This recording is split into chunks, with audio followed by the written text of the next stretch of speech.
اهلا بيكم في حلقه جديده وتريلر رياكشن جديد، والنهارده هنعمل تريلر رياكشن جديد للمسلسل المنتظر من انتاج نتفليكس ومسلسل ما وراء الطبيعه. بس قبل ما نبدا الحلقه اتمنى منك تنزل تعمل لايك وشير وسبسكرايب، ويلا بينا نبدا.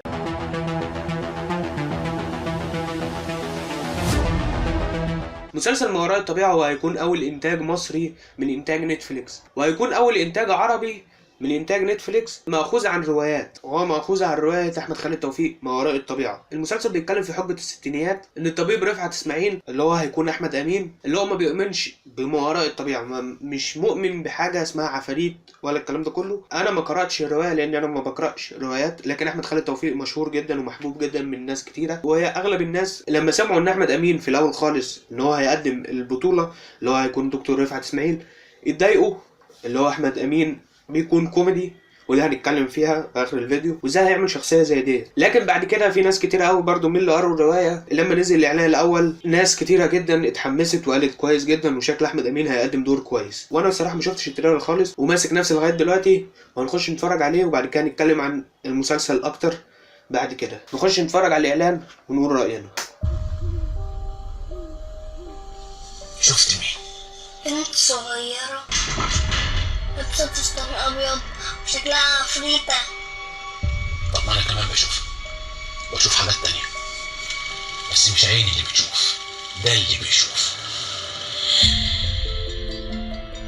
القوانين الوحيدة اللي انا مؤمن بيها بدون اثبات علمي هي القوانين اللي حطها مهندس مشهور اسمه ميرفي. منها مثلا توقع الأسوأ لان هو ده اللي هيحصل، ويجوز تكون حياة الإثبات العلمي الوحيد للقوانين دي.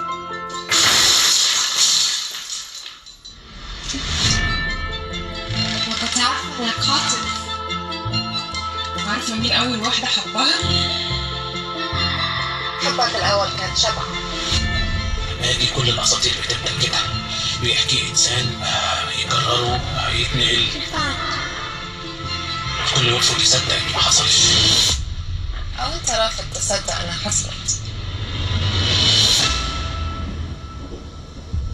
وليه كل ده بيحصل؟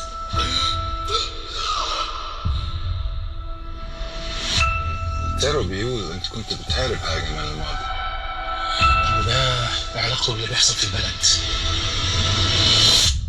لازم تواجهه.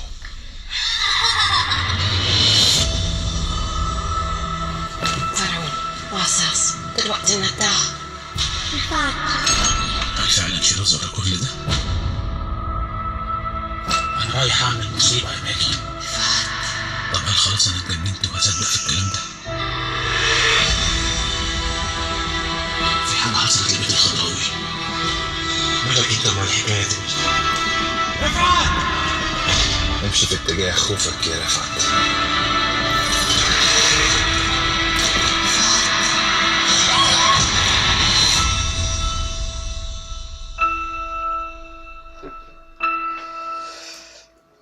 جميل، الاعلان مشوق جدا. يعني انا ما قريتش الروايه زي ما قلت، لكن اللي باين ان هو دكتور رفعت اسماعيل، الله اعلم بقى هل ديت في الروايه ولا ديت بس للمسلسل. ان هو رفعت اسماعيل كان في قصه حب قديمه تقريبا، وهو كان شبح وبيواجهوا يعني احداث الماضي تتكرر تاني تقريبا. المسلسل جدا متشوق له الصراحه. اللي واضح من التريلر اللي هو هيبقى مسلسل رعب فانتازي جامد جدا حلو. شخصيه احمد امين او رفعت اسماعيل في المسلسل كتجسيد احمد امين من الاعلان هو تجسيد رائع جدا، بسبب الكوميديا اللي هو كان بيعملها، اللي هو برضو ما استمرش فيها كتير لان هو عمل شويه حاجات مش كتير، وبرضو اعلانين، فما عملش حاجات كتيره اللي هي كوميديه زي مثلا محمد سعد اللي هو عمل حاجات كتير وبعد كده اتجه فجاه لفيلم الكنز. فهو انا شايف ان ده خطوه كويسه جدا وهتنجح احمد امين لو تجسيد كويس جدا، هتنقله لحته تانية خالص. عمرو سلامه المخرج، انا شايف ان برضو من الاعلان حاجات كتيرة إيجابية من الإخراج. هو تأليف هيبقى أحمد خالد توفيق، هتبقى الرواية، لكن السيناريو لغاية دلوقتي أنا مش عارف هل السيناريو إزاي، إيه اللي اتكتب في السيناريو. ما أكيد يعني مش هتبقى الرواية زي ما هي وتتنفذ. طب الكلام اللي هيحصل لغايه دلوقتي مش عارف الصراحه مين اللي هيكتب السيناريو. يعني هو تأليف بس احمد خالد توفيق، اخراج عمرو سلامه. الاعلان فيه الصراحه ايجابيات كتيره جدا، مفيش سلبيات من وجهه نظري لغايه دلوقتي. المسلسل هيبقى من بطوله طبعا احمد امين ورزان جمال اللي هي هتلعب دور ماجي، وسماح ابراهيم وآية سماح اللي هتلعب دور هويدا. انا ما شفتهمش صراحه في حاجات كتير، ممكن هم مثلوا حاجات لكن انا ما شفتهمش. عجبني جدا كمشاهد اخراج، زي مثلا مشهد طلعت حرب مثلا في الستينات، مشاهد كويسه جدا كاخراج، بالذات المشاهد اللي هو بيرجع للماضي وبيفتكر الاحداث بينه وبين العفريته الصغيره واللي هو الوحش. انا مش عارف هل هو دوت اصلا احمد امين وهو صغير او رفعت اسماعيل ولا شخصيه تانية. حتى هو في الاعلان بيوريك اللي هو مش مؤمن خالص بالعفاريت ولا الجن ولا الكلام ده كله، لدرجه ان هو داخل من البيت لقى النجفه وقعت عادي جدا بيكمل مشي. السيناريو كان في الاعلان الاول كان فيه مقوله حلوه جدا بتتقال، مش عارف هي في الروايه ولا لا، حرام يعني نسرق الحق المعنوي لشويه الهوا اللي حركوا الستاير ونديه لوحش اسطوري. دي حلوه جدا كمقوله، انا مش عارف هي في الروايه ولا لا ولا مين اللي كتبها. بتقول له حبك الاول كان شبح، فده تقريبا هتبقى دي تقريبا اللي رفعت اسماعيل حبك الاول كان شبح، هو تقريبا وهو صغير يعني حب شبح تقريبا. طبعا مش هحكم على المسلسل غير لما اشوف، هو 6 حلقات تقريبا، هينزل يوم 5 نوفمبر على نتفليكس، وان شاء الله هيكون لنا مراجعه اكيد. انا صراحه متحمس جدا للمسلسل، ونسبه تحمسي للمسلسل هو 90% بكل تاكيد، انا متحمس جدا. ودي بس كده كل اللي عندي على الاعلان، اتمنى منك تعمل لايك وشير وسبسكرايب وتفعل التنبيهات عشان اول ما ننزل الحلقه بتاعه المراجعه للمسلسل تشوفها على طول. وبس كده، شكرا، سلام.